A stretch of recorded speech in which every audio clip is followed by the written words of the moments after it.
Hey everybody, we're coming back with another market update, essentially, to play off of our last video where Brian and I talked about just the current state of the market, generally for trucking, but more specifically, the market for Christenson. And so what we're going to talk about today is some changes to the company driver policies around MPGs and just generally how we measure performance on the company side. When we talked about previously the market being like it is, rates being down, that generally means the margins start to shrink, right? And so what we're trying to find are more efficiencies everywhere that we can within the fleet. One thing that we noticed is on the company side, fuel usage is generally not that great. It's something that we haven't historically tracked very tightly, and something at a time like this when margins are something we're chasing, when revenue is something we're looking at, when efficiencies are something we're chasing, that's something we really need to pay close attention to.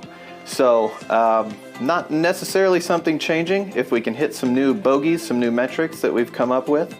I'll let Kevin talk a little bit more about what the plan is there, what those metrics look like, what we can do to get there, and kind of what our options are going forward. So Kevin, what is the idea? What's the goal to get us to? What do we foresee that doing, helping us out? What numbers are we going to get to? Yeah, well, like what you said is, we really don't want to change anything. We'd love things to stay the same, but we have seen our company fleet with miles per gallon. It does fall behind our lease purchase guys. Yeah. And we got to get better, as you talked about margins, and in the trucking industry, not always huge margins to begin with. Sure. So we got to shrink it, and one of the things is fuel. That's one of our big purchases we make. So our goal here is in the month of July, we're going to go by IFTA miles. So we need to get above 8.0 miles per gallon in the month of July. We'll have those numbers in August. Now, we're doing this for a few reasons, but one of them is we want to make sure that these drivers have time to make any repairs to their EPUs, make psychological changes they have to do. Maybe it's slowing down, maybe it's not idling as much. And guys, if we're having problems with our EPUs and our truck is idling constantly, that hurts your miles per gallon, and it can be a lot. So get those EPUs fixed. If you want to come in and check parameters, we'll be happy to check the parameters. We're actually currently in the process of making parameter changes to more or better utilize our idle time. So we're excited about that. And like I said, we don't want to change anything, but if in the month of July we aren't to 8.0 miles per gallon, we are going to have to make some changes in the parameters of those trucks. What those would be is we will be slowing the trucks down to 68 on the cruise, 65 on the foot.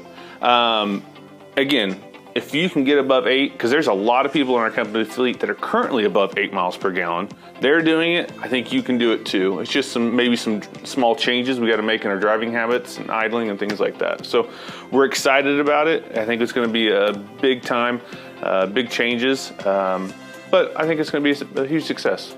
Yeah, and we're looking at, just to be 100% transparent with you, like this is baseline minimum. If we can hit this as a fleet, going to save us $250,000 a year, right? And at a time, when we are chasing all these efficiencies, looking to keep our heads above water, looking to do the best that we can as a company to make sure that the company is as strong as it can be in this period until rates come back. That's a huge deal. That's our baseline, right?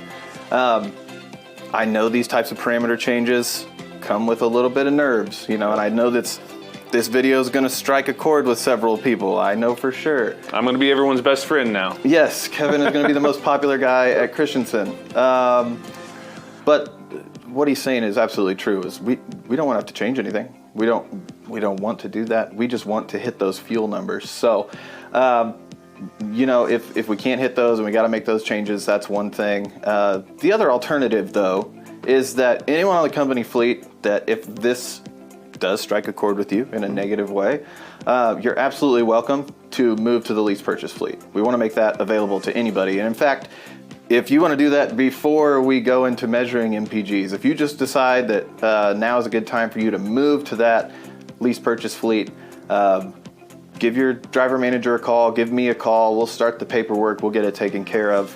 And I think what I've heard is there's been people that have came on wanting to be a lease purchase and not having that opportunity at that certain time, so they went company. Here's a perfect time to go back and say, I originally wanted to be a lease purchase guy anyway. I'm going to go back and let's do it. Right. So if that's the direction you wanted to go in the first place, great. Hit us up. We'll be happy to do that. If you've been on the fence about it in the past, we'd love to have the discussion because there are definitely numbers we can throw together for you to show how that can benefit a driver if you're managing your expenses correctly. So yeah, I mean, the opportunity is there to go to that lease immediately. We can try to stay where you're at as a company driver if you're happy with that. We just need to keep an eye on our MPGs, keep an eye on our idle time. Yep. But that is the plan for July. If you have any questions, of course, reach out, let us know, and we'll be happy to answer them. So thanks for watching. Thank you. Thanks for joining me. And yeah, my first ever Christenson video. Yeah, so. The most popular man at Christenson. Yeah, exactly. Thank you. Thank you. I appreciate you.